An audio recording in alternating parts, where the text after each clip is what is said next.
जब भी आपके वोट मांगने के लिए आए, बीजेपी आए या चाहे कांग्रेस आए, उनको पूछना है कि C2+50 क्या है, हमारा C2+50 कहां है, वो आपको कोई जवाब नहीं दे पाएंगे, बौखला जाएंगे। C2+50 की बात नहीं करेंगे। क्यों नहीं करेंगे? क्योंकि C2+50 अगर आपको दिया जाएगा तो गेहूं 150 रुपए में खरीद के 80 करोड़ लोगों को 2-5 किलो अनाज नहीं दे पाएगी सरकार, और शहरों में महंगाई बढ़ जाएगी और सरकार के लिए हालत खराब हो जाएगी। तो सरकार सही नीतियां बनाए, किसानों के हित में बनाए, यही मैं कहना चाहता हूं।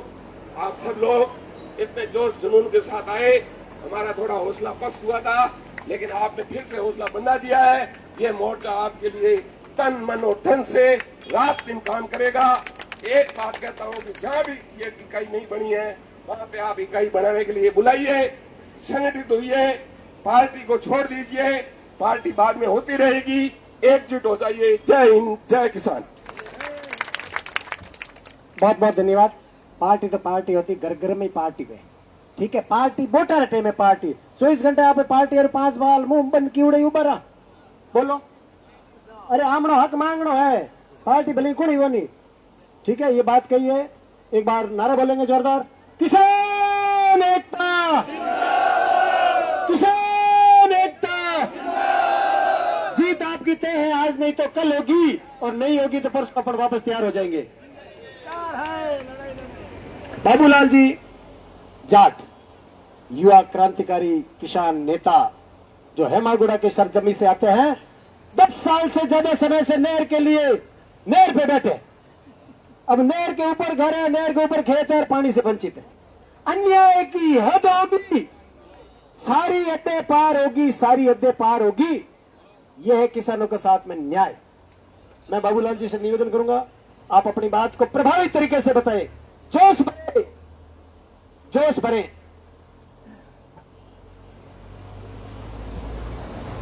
आज के इस महापड़ाव का जो अध्यक्ष मंडल है, अध्यक्ष मंडल एवं संयुक्त किसान मोर्चा के अध्यक्ष जी एवं राजस्थान महासभा के अध्यक्ष जी और अलग अलग घटकों के सभी अध्यक्षजन, गांव-गांव से आए हुए हमारे किसान साथी और उनके साथ में कोई अगर थोड़े बहुत संख्या में भी जनप्रतिनिधिगण आए वो, और मीडिया के साथियों, देखो कि बहुत सारी जो सार की बात थी वो आपको लगभग इस मंच के माध्यम से आपको बता दी है।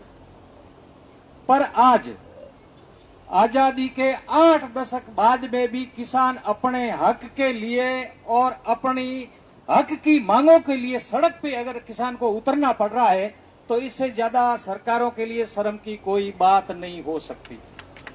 क्योंकि कहा जाता है कि हिंदुस्तान एक कृषि प्रधान देश है और कृषि के ऊपर ही भारत की जो जीडीपी टिकी हुई है, और वो आपने देख लिया था कोरोना काल के अंदर सारे उद्योग धंधे और सारा व्यापार बंद हो चुका था, पर एक कृषि सेक्टर ही ऐसा था जो भारत की जीडीपी को कंट्रोल किए हुए रखा, और आज वो एक किसान दुखी है। तो सरकार को सोचना चाहिए। आज हमारे पास में क्या है, किसान के पास में 2 चीजें हैं, एक तो धरती, थोड़ी बहुत जमीन का टुकड़ा है, और दूसरा कर्ज। जो हमारे पास में छोटा सा जमीन का टुकड़ा आज किसानों के पास में, क्यों जमीनें बहुत कम रह गई है, जनसंख्या हिंदुस्तान की बहुत ज्यादा है, और उसके ऊपर कर्ज का बोझ हमारे ऊपर इतना बड़ा बढ़ गया है कि हमारे नीचे जो पैरों के नीचे हमारी जमीन है, वो जमीनें आज खिसक रही है, और उस जमीन को बचाने के लिए आज किसान, जो जागरूक किसान है, वो इकट्ठा हुए।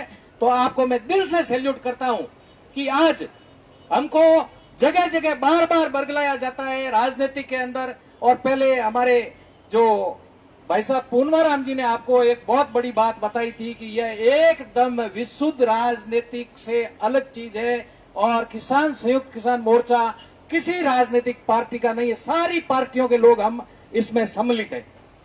वोट अपना मताओं देना, पर इसके जो किसानों की असली लड़ाई है, उस लड़ाई के लिए आने का आपको बहुत सारी बातें इन्होंने बताई थी। मैं आपको बताता हूं कि हमारी लड़ाई कौन लड़ता, कोई नहीं लड़ेगा।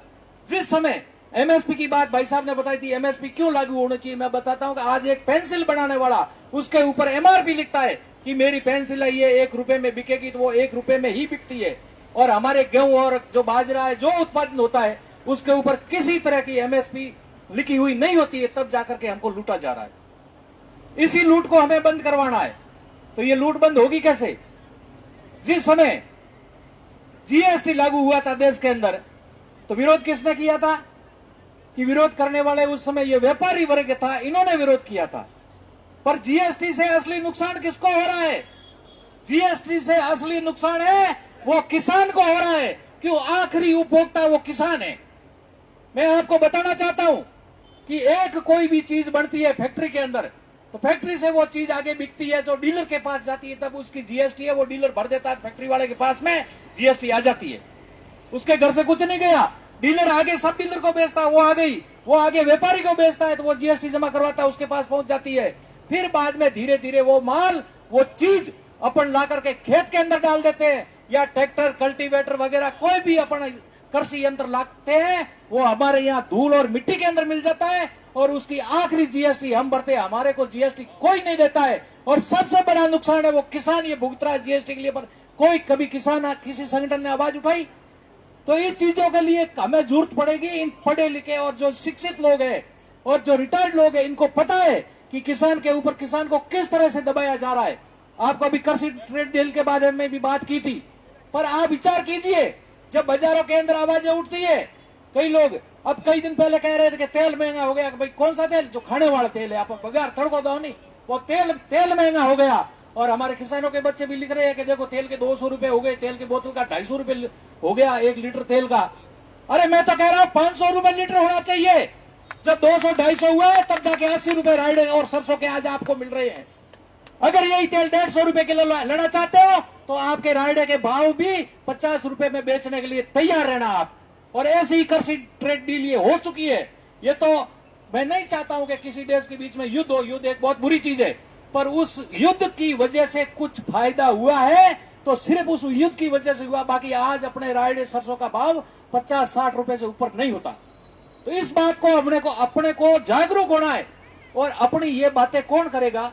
या तो विधानसभा के अंदर या संसद के अंदर, जो अपने भाई सदन के अंदर अपन भेजते हैं जीता करके, हमारे जो नेता है वो करेंगे।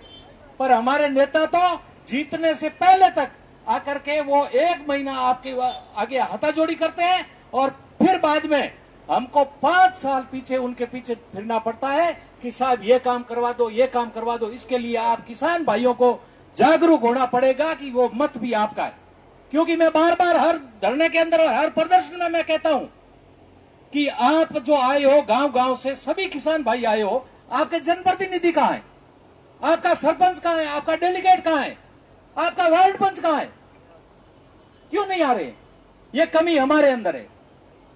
आप अपने गांव के अंदर, अपने पंचायत के अंदर ऐसे व्यक्ति को चुनिए जो किसान की बात सबसे पहले रखे और किसान के लिए सबसे पहले वो अपना सर देने के लिए तैयार हो। ऐसे व्यक्ति को चुनिए, तब जाकर के ये जो सरकारें हैं जब तक ऊपर फिर अपन चुन पाएंगे हिसाब से। नहीं तो जब तक ये जागरूकता नहीं आएगी, हम भाईवाद में, जातिवाद में, परिवारवाद में, जैसे भी इसको वोट दे दो उसको दे दो, वो जमाना गया।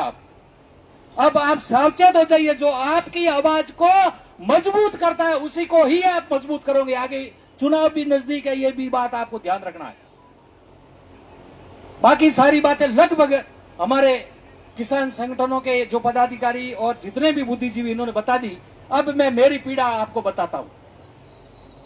मैं हेमागुड़ा से आता हूं और ये बार बार मैं कहता हूं, पिछले 11 तारीख को बालोतरा के अंदर भी मैंने यही बात की थी। जहां भी मीटिंग होती मैं जाता हूं और वहां संख्या बल देखता हूं, तो आज मेरे को लग रहा है, ये जो साफे देख रहा हूं ना, तो सभी जो मीटिंग है उनसे भी आज सांचौर की मीटिंग बहुत ही बढ़िया और शानदार। एक बार जोरदार तालियों से इनका बुजुर्ग किसान भाइयों का स्वागत होना चाहिए।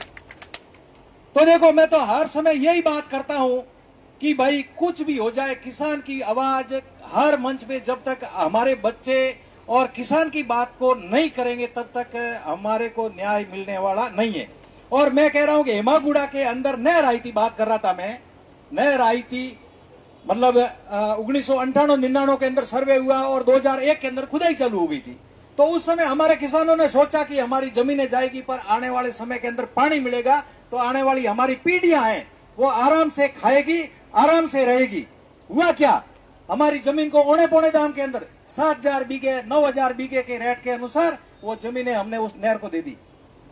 और फिर वो बाद में 2012 आते आते जब सिंचाई का सारा सिस्टम लागू हुआ तो हमने सोचा कि भाई सब जगह कहीं न कहीं अधिकारी आ रहे हैं जा रहे हैं, हमारे क्षेत्र में क्यों नहीं। हमने पता किया 14 के अंदर हमें पता चला कि आपका जो हेमागुड़ा, मेड़ावास, रिडिया दौरा, सौडोकियों की ढाणी, भादू गोयतों की ढाणी, गुड़ा हेमा, इनको अनकमांड कर दिया। बोलो कमांड किया हुआ, जमीन लेने के लिए तो कमांड कर दिया।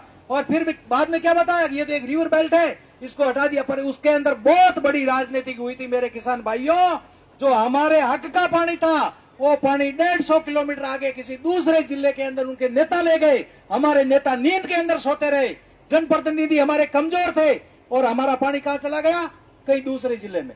और हम वही आज दो उसके बाद में हम दर दर की ठोकरें खाते खाते खाते विधानसभा के आगे भी गए, बहुत सारे आए गए, पर हमारे को कोई आज दिन तक फायदा नहीं हुआ है। हमारी जो हमने 5 मई 2016 को वहां लोकतंत्र में सबसे बढ़िया चीज है धरना, कि अपनी कोई मांग नहीं माने ना तो अपन लोकतंत्र के अंदर धरना दे सकते हैं। तो हमने 5 मई 2016 को हेमागुड़ा में धरना चालू किया था। वो धरना अनवरत आज तक चालू है और उसी के बल पर आज हम पानी ले रहे। हमें रोकने वाला और हमारे पाइप को हटाने वाला कोई नहीं। और पाइप को वही माई का लाल हटाएगा जो हमारे खेतों को सिंचित घोषित करके हमारे खेतों के अंदर नहर बना देगा, वो उसी समय पाइप हटाएगा। या फिर हमारे किसानों की वहां शहादत होगी। इतने मजबूत लड़ाके किसान हमने तैयार कर दिए। अब सांचौर के अंदर भी आपको मजबूती से अपना हक लेने के लिए आपको तैयार होना है, नहीं तो इसी तरह आपकी जमीनें जाती रहेगी। कभी इलेक्ट्रिक विभाग के खंभे खड़े करेंगे, कभी ये जो रिलायंस के, कभी अडानी के जो साइलो बनेंगे, कभी इनके जो सौर ऊर्जा की प्लेटें लगेगी। हर तरह से आपको लूटा जाएगा। तो इसके लिए आपको सावधान होना है। आप वोट भले जहां चाहे वहां दे देना, किसी को कोई वोट आपसे नहीं मांगता, पर इस किसान के हक की लड़ाई के लिए खुद को जागना पड़ेगा। और जब तक आप जागृत नहीं होगे ना, तब तक कोई आपको मतलब आगे मतलब नहीं कि आपकी सुनवाई भी कोई नहीं करेगा। और अब भाई साहब पूर्णाराम जी ने कहा था, और हम सब मानते हैं कि लोग कुछ कुछ पार्टियों में बंटे हुए हैं। हमारे पूर्व प्रधानमंत्री जी अटल बिहारी वाजपेयी जी ने कहा था कि पार्टियां बनेगी, पार्टियां बिगड़ेगी, पर मेरे देश का ये लोकतंत्र है, ये मजबूत रहना चाहिए, ये एक रहना चाहिए। तो मैं भी कहता हूं पार्टियां आएगी, पार्टियां जाएगी, जिसे उसको वोट दे देना, पर हमारे किसानों का ये संघर्ष है, हमारी आवाज है, ये मजबूत रहनी चाहिए। बोलने के लिए समय दिया, इसके लिए आप सबका खूब खूब धन्यवाद। जय हिंद, जय भारत। आवाज दो, आवाज दो, किसान एकता, किसान एकता। अरे अनाज हमारा, भाव तुम्हारा। धन्यवाद, जय हिंद। बहुत बढ़िया, बाबूलाल जी ने बहुत ही क्रांतिकारी उद्बोधन दिया। एक निवेदन है, ये संयुक्त किसान मोर्चा क्या है? ये संयुक्त किसान मोर्चा वो है जो 13 साल तक दिल्ली सरकार के विरुद्ध 13 महीना तक दिल्ली सरकार में बैठ करके 700 किसानों की शहादत दे करके 3 कृषि काले कानून वापस लेने वाला ही किसान मोर्चा है। ये संयुक्त किसान मोर्चा है। इसको कम मत समझना, इसको ऐसा वैसा मत समझना, इसको राजनीतिक मंच मत समझना। ये बाबूलाल जी ने सारी बात बता दी है। मैं निवेदन करूंगा लाडूराम जी ड्यूटी इसरोल, लाडूराम जी ड्यूटी इसरोल, भंवरलाल जी गोदारा डडूषण क्रांतिकारी नेता। इन्होंने यहाँ पिछले 6 महीने पहले पर्यावरण के संरक्षण के लिए जो धरना दिया था, विशाल धरना प्रदर्शन हुआ था और उसका नेतृत्व किया था भंवरलाल जी, युवा क्रांतिकारी साथी है, डाउल के साथी है। धन्यवाद। भारत माता की, भारत माता की। सब किसान भाइयों ने प्रणाम, राम राम। और अटे बिराजुड़ा किसान संयुक्त किसान मोर्चा राज सब पदाधिकारी, आज आप आमनी मांग मनावण खातर अट बैठा। घने टाइम आप संघर्ष करा। एक बात समझ में नहीं आई कि किसान ये संघर्ष क्यों करे। धरना दिया तो कोई नहीं कि हमारे वो पूरा करो। आप जब तक नहीं समझा वो बंद होने वाला नहीं है। क्यों? क्योंकि जब नेता बेटा बेटा कानून बना दे, बंग पेंशन बढ़ानी है, बंग भत्ता 4 बार एमएलए बनो, 4 बार था पेंशन मिली, किसान ने 1 बार ही की नहीं। यार किसान संघर्ष ज्यादा करे। आप कहा के एमएसपी लागू करने की बात अपन कर रहे हैं, एमएसपी लागू हो, किसानों को पता ही नहीं एमएसपी क्या है, स्वामीनाथन आयोग क्या है, पूनमाराम जी ने अच्छी तरह से बताया। हमें लंबे समय से संघर्ष करे, किसान मोर्चा घर घर जाकर के कह रहा है कि आप धरने में आओ, धरने में आओ। आज तो किसानों को यह कर देना चाहिए था कि सारों को सारों सांचौर की तरफ कूच कर लेना चाहिए था, ताकि नेताओं को सबको पता चल जाता, सरकारों को, कि ये किसान समझने शुरू हो गए हैं, ये आपके पीछे चलने वाले नहीं है। हम एक गाइडर वेर गाइडर के लार आप एक गाइडर खाड़े में पड़े तो हो ही पड़िए, आप बी टाइप किंग लारे नहीं जानो है। आप खुद जब तक नहीं समझा आमनी बात आप मजबूती खाते नहीं राखा, जब तक आमनो शोषण होंदो रही, चाहे भले कितना ही धरना दो, चाहे कितना ही आप हड़ताल कर लो, कितना ही प्रदर्शन कर लो, ट्रैक्टर घुमा लो, चाहे कुछ भी कर लो, समझदारी हमें खुद को समझनी पड़ेगी, तब जाकर के हमारा कल्याण होगा। किसान